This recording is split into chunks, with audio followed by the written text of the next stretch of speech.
안녕하십니까. 반갑습니다. 11년차 트레이더 백정인입니다. 자, 오랜만이에요 여러분들. 설 연휴 잘 보내셨죠?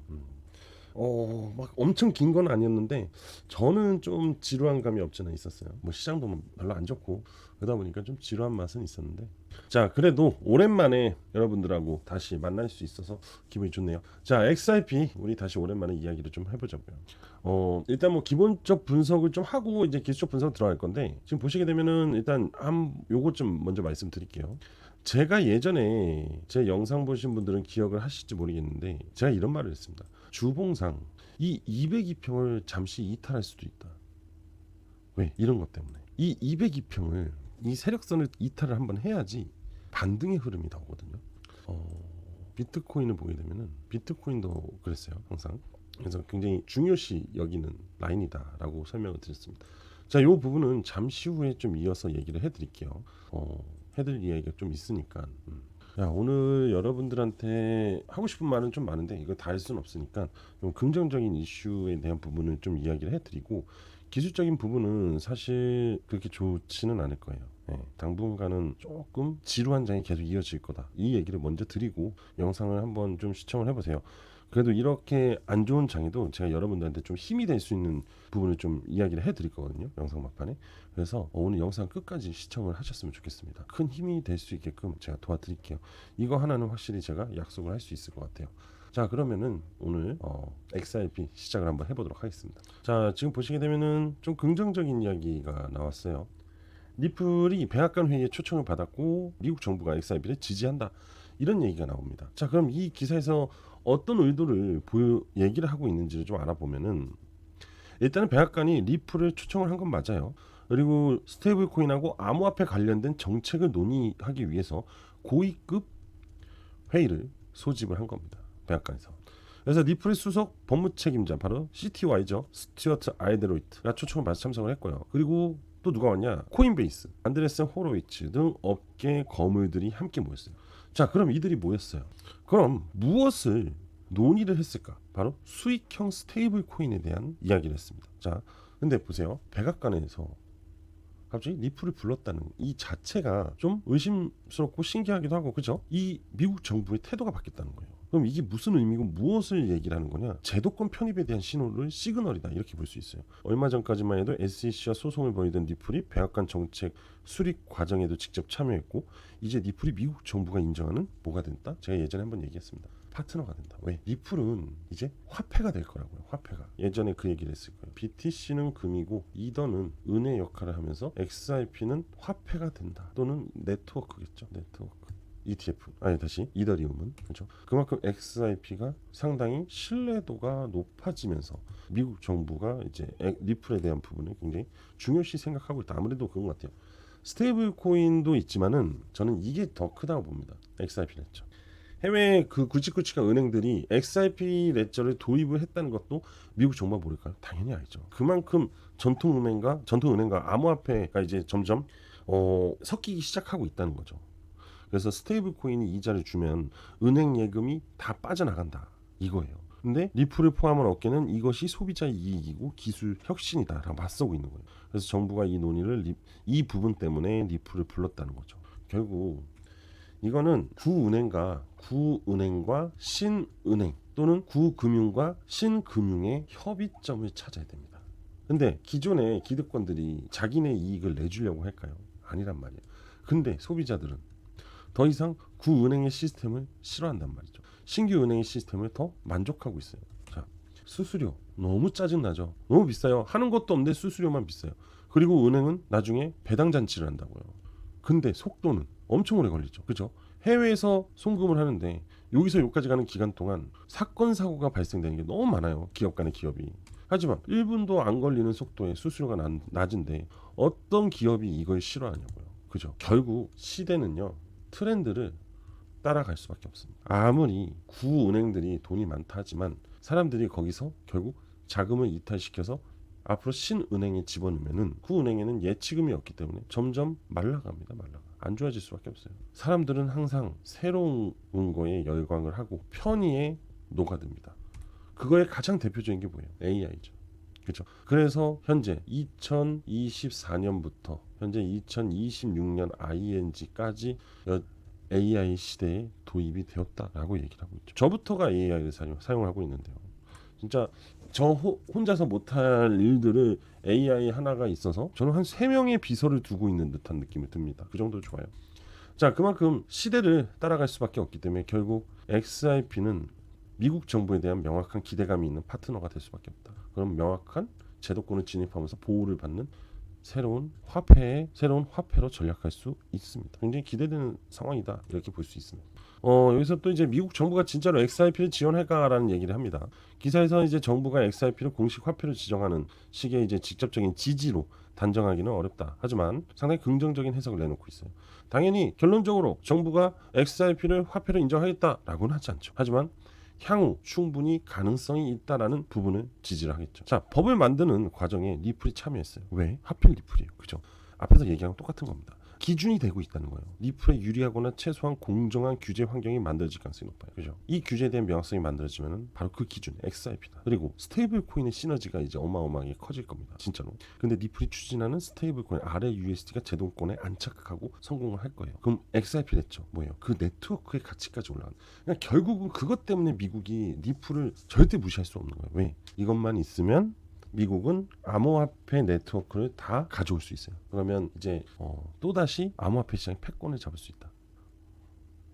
이것 때문에 이제 미국이 계속 암호화폐를 노리고 있는 겁니다. 금은 이미 그 부분을 이제 쉽지 않거든요. 중국도 너무 많이 갖고 있고 각 나라마다 금을 보유량이 많이 늘었어요, 진짜로. 그래서 미국이 혼자 좌지우지할 수 있는 입장은 아니에요, 이제는. 하지만 이 점에서 이제 암호화폐를 이제 미국이 명확하게 자리를 잡는다면 미국이 이제 암호화폐를 가지고 노는 거예요. 거기에 XRP가 딱 기준을 잡는 거죠. 그럼 어떻게 되겠어요, 여러분? 생각해봐요. 결국 모든 사람들은 XRP, RUSD를 다 가지고 있어야 돼요. 그럼 결국 XRP 레저를 사용한다는 거니까 그 저렴한 수수료가 전 세계가 사용한다면 어마어마한 겁니다. 독점이 독점. 그러면 XRP의 시세는 진짜 $100까지도 갈 수 있다니까요. 기대하셔도 좋습니다. 자, 빠르게 기술적 분석을 좀 이야기를 해드리기 위해서 뉴스만 조금 길게 얘기했고, 자, 차트를 빨리 보자고요. 자, 그냥 제가 얘기하고 싶은 건 이거예요. XRP는 기분이 안 좋으실 수 있지만 최대 하락이 여기까지 내려올 수 있습니다. 바로 1,000원이죠. 1,000원 이하를 함부로 이탈은 하진 않을 거예요. 하지만 1,000원대까지 내려와야지만 변화가 생길 가능성이 높아요. 하지만 우리 같은 경우는 지금 계속 가는 걸 원하죠. 그죠? 하지만 절대 그런 흐름을 만들어질 수가 없는 게 여기에서 진입되었던 세력들이 있을 거 아니에요. 그죠? 이 세력들도 결국엔 수익을 어느 정점에서 내야 돼요. 왜 그런지 아세요? 계속 올리려면은 계속 자금을 끌어들여야 됩니다. 무한대로 자금을 끌어들여서 투자를 해야 된다고요. 이건 말이 안 되죠. 돈이 무한대로 있는데 왜 투자를 해서 수익을 냅니까? 그냥 무한대로 나오는 돈을 갖고 있는 게 낫죠. 그죠? 세력들도요. 본인들의 자금이 이렇게 있는 거예요. 맥스가 있는 거예요. 이 자금을 가지고 매집을 하고 끌어올린 다음에 이렇게 수익을 내는 겁니다. 그래서 더 많은 자금 확보를 하고 그 중에 일부를 쓰겠죠. 그렇죠? 그러면 주가가 떨어지지 않으면 평생을 이렇게 간다고 생각해보세요. 5천에서 계속 간다고 생각해요. 그러면은 어떻게 되겠어요? 누군가 하겠죠. 하지만 누가 5천에서 계속 만들겠어요? 결국 매도를 한다니까요. 툭툭툭툭 내려버린다고요. 이건 어쩔 수가 없는 거예요. 이게 무슨 논리냐? 자, 이게 가장 중요한 논리입니다. 여러분들 한번 생각을 해보세요. 여러분들이 생각하는 상승 논리로 가면요, 이러고 가고 있어야 돼요. 계속 가고 있어야 된다고. 근데 제 논리로 가면은 세력들은 돈의 한계예요. 자, 매수 다 했어. 돈 다 썼어. 이제 올릴 수 있는 유통자금밖에 없어. 그럼 올려야죠. 또 어떻게 그 돈을 다 매집해요? 자, 100이라는 돈이 있다고 칠게요. 이 100이라는 돈을 매집을 다 해버렸어요. 자, 이제 무엇으로 상승을 시킬 거예요? 여기서 여기까지 올리는 스팟 자금이라도 있어야 되는데 무엇으로 할 거예요? 잔고가 채로인데 누군가가 올려주기 기다리고 있어야죠. 그럼 결국 그 세력이 우리랑 다를 게 뭐예요? 그죠? 이런 거예요. 그만큼 맥스 이렇게 돈이 있고 매집과 유통 자금을 나눠서 나머지는 유통 자금을 사용해서 끌어올리면서 이 매집금에 대한 가치를 몇 배를 올린다는 겁니다. 이해되시죠? 그래서 나중에는 이 유통 자금을 여기서 다 넘기는 거예요. 그리고 손 터는 거라고요. 자, 그리고 한 가지 더 말씀을 드릴게요. 지금 하락이 나오고 있죠. 하락이 이렇게 나오고 있죠. 이 하락이 왜 나올까요? 단순하게 생각해 보세요. 왜 나오고 있을까요? 매도를 하고 있어서 나오는 겁니다. 누가요? 보유한 사람들이 매도를 하고 있는 거예요. 안 올라가니까. 반대 심리가 발생이 되니까. 근데 재밌는 게 뭔지 아나요? 아래 꼬리들이 있죠? 그잖아요. 아래 꼬리는 제가 뭐라 했죠? 매수입니다. 누군가가 물량을 내놓으면 내놓을수록 그거를 계속 소화해주고 있어요. 누가? 세력이. 바로 하락 매집을 하고 있는 겁니다. 근데 자금이 그렇게 크지 않아요. 그냥 나오는 거 계속 받아주고 있는 것 뿐이에요. 그래서 하방으로 가다가 횡보하다가 이제 거래량이 동반되면서 상승 나올 때 있죠. 이때가 바로 대량 매집봉이다 라고 하는 거예요. 그래서 왜? 개인이 올릴 수 없는 거래량과 캔들이 발생이 됐으니까. 이거만큼 100% 팩트가 없다 이거예요. 진짜로. 여러분들 지금 비썸이나 소형 알트, 자바이트 코인 있죠? 막 죽어가고 있는 거 있잖아요. 거기다가 한 100만 원만 시장가로 매수해 보세요. 갑자기 이렇게 급등해요. 아무도 신경을 안 쓰고 있으니까 매수를 하지 않으니까 그냥 시장가라면 또도도독 하고 올렸다가 다시 뚝 빠져요. 진짜로 그렇습니다. 근데 이제 XRP는 그런 입장이 아니죠. 이거는 메이저 코인이기 때문에 이 자체만으로도 상당한 물량을 보유하고는 있어요. 그래서 이제 이런 거 같은 경우는 한 1억 정도만 들어가도 갑자기 이렇게 잠깐 올라오긴 해요. 1억 정도 태우잖아요. 그러면은 사람들이 좀 따라 붙긴 해요. 그런 부분은 없지 않아 있어요. 정말 신기합니다. 하지만 그것 또한 거래소마다 달라요. 변동성이. 만약에 업비트에서 하면은 한국거래소는 유동성이 좀 낮을 수도 있기 때문에 갑자기 펌핑하면은 막 달려듭니다. 또 니플 많이 보유하고 있는 사람들 많아가지고 하지 마세요. 다 의미 없는 짓이에요. 자, 결국에는 아직 더 내려와야 돼요. 단기 7일평을 위로 반등을 하고 있지 못하잖아요. 즉 단기적 강세를 전환한 게 아니란 말이야. 계속 단기적 약세 흐름을 보여주고 있는 부분이기 때문에 더 추가적인 하락은 나올 수 있고 그거에 대한 하락 관성이라는 게 있습니다. 하락세에 대한 관성이 더 작용이 되면은 추가적으로 더 밑으로 1,000원까지 900원 위로 이 지지대까지는 내려올 가능성이 높아요. 그래서 제가 여러분들한테 말씀드리는 게 추가적으로 충분히 더 하락이 나올 수 있다. 그래서 매수하지 마셔라 라는 거예요. 때가 되면 매수하세요 라고 얘기를 해드릴게요. 지금은 일봉 전혀 의미 없습니다. 주봉을 보세요. 주봉을 보고 단기 7일평이 이탈을 하고 다시 정배열화 될 때 이런 박스권이 어느 정도는 좀 만들어지고 나서 올라갑니다. 투자자의 마음은 급하지만 특히 손실난 투자자의 마음은 급하지만 세력들은 오히려 그 심리를 더 좋아합니다. 아시겠죠? 자, 그냥 신경 쓰지 마시고요. 냅두세요. 제가 때가 되면은 매수합시다. 이제 기회가 찾아왔습니다. 라고 얘기를 해드릴게요. 아시겠죠? 자, 일단 XRP는 이렇게 정리를 하고요. 제가 이런 시장에도 여러분들한테 좀 희망이 될 만한 좀 기댈 수 있는 부분을 지금부터 이야기를 해드릴 거니까 집중해서 잘 들어보세요. 자, 여러분들 현재 시장이 많이 어려워요. 이 어려운 시장에서도 보시면 이렇게 상승하는 코인들이 나오고 있어요. 자, 이런 알트코인들을 공략을 해주면 좋아요, 사실. 근데 일반적으로 투자하시는 분들은 이런 알트코인들을 투자를 몇 번을 해보셨을 거예요. 하지만 쉽사리 그렇게 수익이 잘 나오지 않았을 겁니다. 그죠? 그거는 왜 그러냐면 잘 들으세요. 월별이에요. 월별 움직이는 자리가 달라요. 그래서 그런 겁니다. 최근 같은 경우는요. 2월달 같은 경우는 이렇게 약세 영역에서 반등하는 자리가 한 번씩 나옵니다. 이런 식으로. 하지만 이 흰색 세력선을 돌파하는 코인은 나오지 않아요. 계속 부딪히고 빠지고 해요.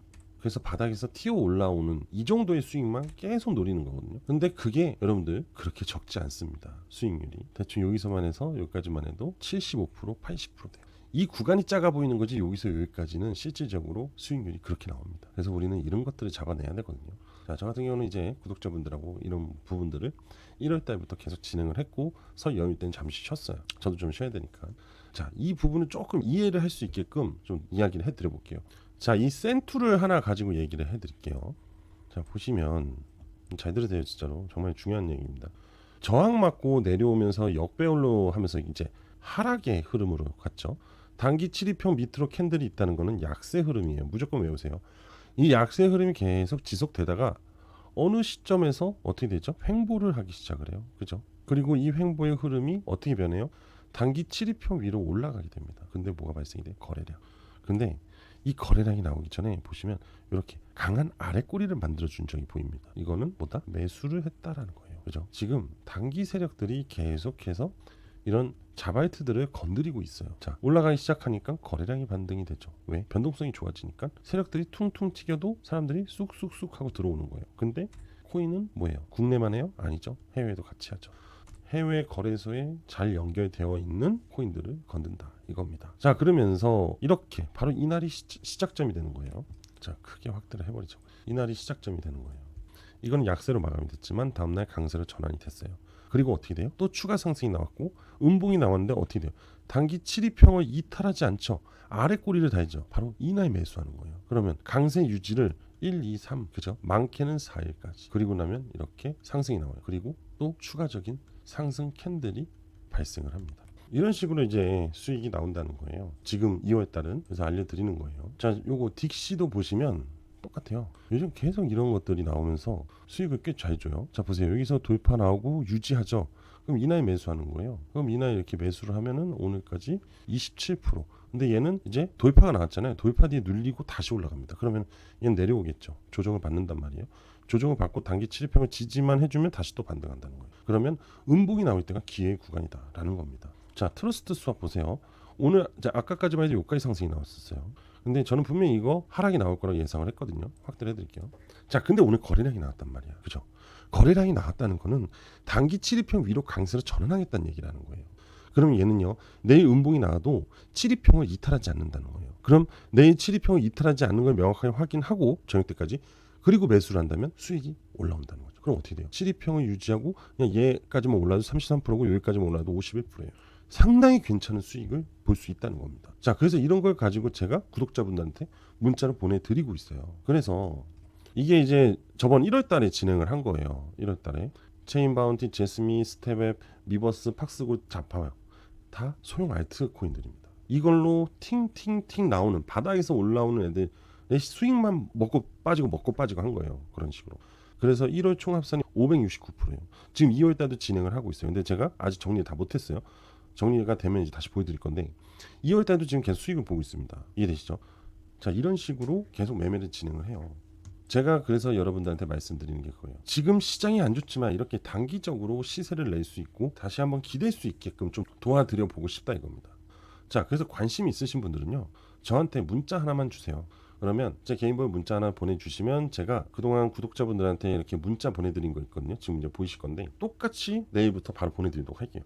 자, 그래서 제 개인 번호를 공유를 드리도록 하겠습니다. 제 개인 번호는요, 010-5890-6321 010-5890-6321로 저한테 복구라고만 보내주세요. 그럼 제가 답변 드리고 문자 바로바로 발송 드리도록 하겠습니다. 아시겠죠? 힘드시지만 기회는 항상 있습니다. 괜히 저렇게 매일매일 상승하는 코인들이 이렇게 괜히 나오는 게 아닙니다. 항상 그 트렌드만 잘 읽어준다면 수익을 낼 수 있어요. 자, 수익 내는 거 도와드릴 거니까 지금 보이시는 번호로 저한테 복구라고 문자 바로 보내주시면 됩니다. 자, 오늘 전 여기까지 하도록 하겠습니다. 구독, 좋아요, 알림 설정 부탁드리고요. 영상 끝까지 시청해 주셔서 감사합니다.